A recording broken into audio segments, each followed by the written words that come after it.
तो आज का वातावरण ऐसा है कि अनायास ही मन जो है नीचे की तरफ चला जाता है। आपका मन ऊंचाइयों की तरफ जाए, इसके लिए ये व्यवस्था बनी है। मन का स्वभाव है हमेशा नीचे की तरफ, जल का स्वभाव है नीचे की तरफ जाना, अग्नि का स्वभाव है ऊपर की तरफ जाना। जानते हैं क्यों? अभी आप यहाँ जो दीप जलाएंगे, आपको यही प्रेरणा लेना है कि दीपक जलेगा तो कितना भी दबाएंगे उसकी लौ हमेशा ऊपर की तरफ जाती है। और पानी को कितना भी आप ऊपर फेंक के देख लीजिए, वो हमेशा आएगा तो नीचे की तरफ आएगा। जानते हैं क्यों? क्योंकि पानी का सतह नीचे है, इसलिए पानी हमेशा अपने नीचता की ओर जाता है। और दीपक का सामान, दीपक का सतह जो है ऊपर है, ये आकाश की ऊंचाइयों की तरफ जाता है। कितना भी दबाइए हमेशा लपटें ऊपर की तरफ ही उठती है। आपके मन का स्वभाव भी जल की तरह से है, सदैव वो नीचे की तरफ बहने में आनंदित होता है। ऊंचाइयां की तरफ जब चढ़ना होता है, महान बनना होता है, तब थोड़ी सी परिश्रम करना पड़ता है, वो सूत्र धारण करना पड़ता है, उपासना, साधना, आराधना का। सबसे बड़ा शुभ चिंतक आपका भगवान है, सबसे बड़ा आपका हितैषी भगवान है। चाहे वो कोई भी भगवान हो, चाहे वो सूंड वाला हो, चाहे डमरू वाला हो, चाहे पूंछ वाला हो, चाहे जो भी हो, किसी भगवान के पास आप बैठिए, गायत्री मंत्र पढ़िए और आप ऊंचाइयों की तरफ जाना शुरू हो जाएंगे, क्योंकि जहां बैठेंगे उसका प्रभाव आपके जीवन में आएगा। दूसरा सूत्र है साधना। साधना का मतलब होता है साधन, साधना। साधन होता है आपके शरीर के लिए और साधना होता है आपकी आत्मा के लिए।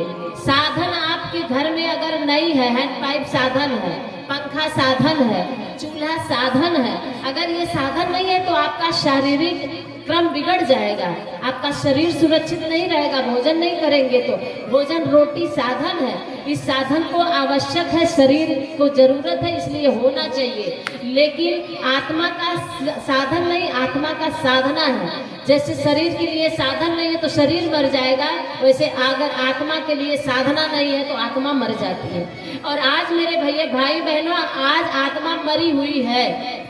आज अपने भारत के भारतीयों की आत्मा मरी हुई है, और मरी हुई नहीं होती अगर आत्मा जिंदा होती, आप प्राणवान होते, आप अगर आत्मा आपकी जागृत होती तो ये कथा कराने की जरूरत ही नहीं पड़ती, इस यज्ञ को कराने की जरूरत ही नहीं पड़ती।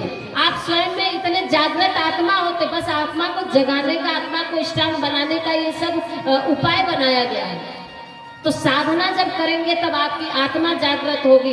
आत्म साधना ऐसी हो जो चटका दे चट्टान को। आत्म साधना अर्थात अपने आप को एक अच्छा इंसान बनाने के लिए साधना आपको आवश्यक। आप कहेंगे कौन सी साधना करें, कैसे साधना करें? जिस भगवान को आप मानते हैं उनके पास बैठिए, और साधना का मतलब होता है कि उनके गुणों को, उनके अनुसरण करिए और उसे अपने जीवन में उतारिए।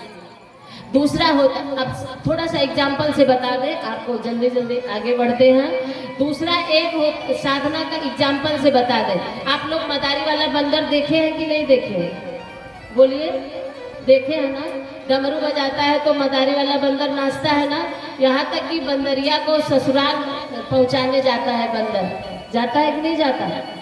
बंदरिया फ्राक पहन करके जैसे नचाता है मदारी वाला, वैसे नाचती है ना। और बंदर से कहता है चल ससुराल, तो लाठी लेके ससुराल जाता है।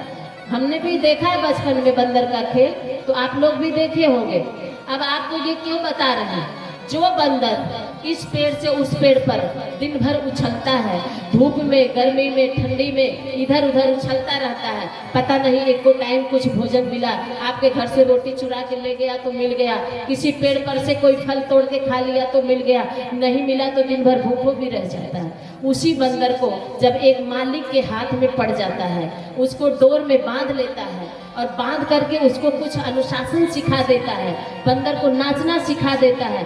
फिर वही बंदर जो पेड़ पर उछल रहा है, वो बंदर जब अपने मालिक के हाथों में बंध जाता है, जब अपने मालिक के हाथों अपनी डोर दे देता है, तब वो बंदर जो मालिक कहता है वैसा करता है।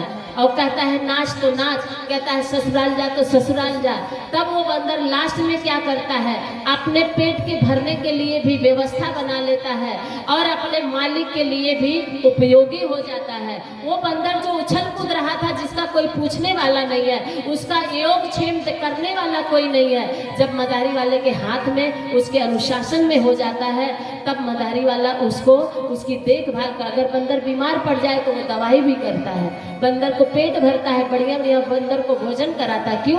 क्योंकि बंदर उसके लिए उपयोगी हो गया। ठीक उसी प्रकार से यदि हम भगवान के अनुशासन में चलते हैं, भगवान के बताए हुए रास्ते पर चलते हैं, अच्छे मार्ग पर चलते हैं, सन्मार्गी हैं, सत्कर्म करते हैं, बुरा कर्म नहीं करते हैं, तो हम भगवान के पालतू हो गए और भगवान हमारे मालिक हो गए। और मालिक के अनुशासन में रहने का मतलब कि आपका योग क्षेम करने वाला आपका मालिक होगा। वो स्वामी तुलसीदास जी ने लिखा भी है, मम अनुशासन पालहि जेहि, भरत प्राण सम प्रिय मोहे तेहि। जो मेरे अनुशासन का पालन करके जीवन यापन करता है, वो मुझे प्राणों से प्यारा होता है। अब जरा बताइए भगवान का अनुशासन क्या है?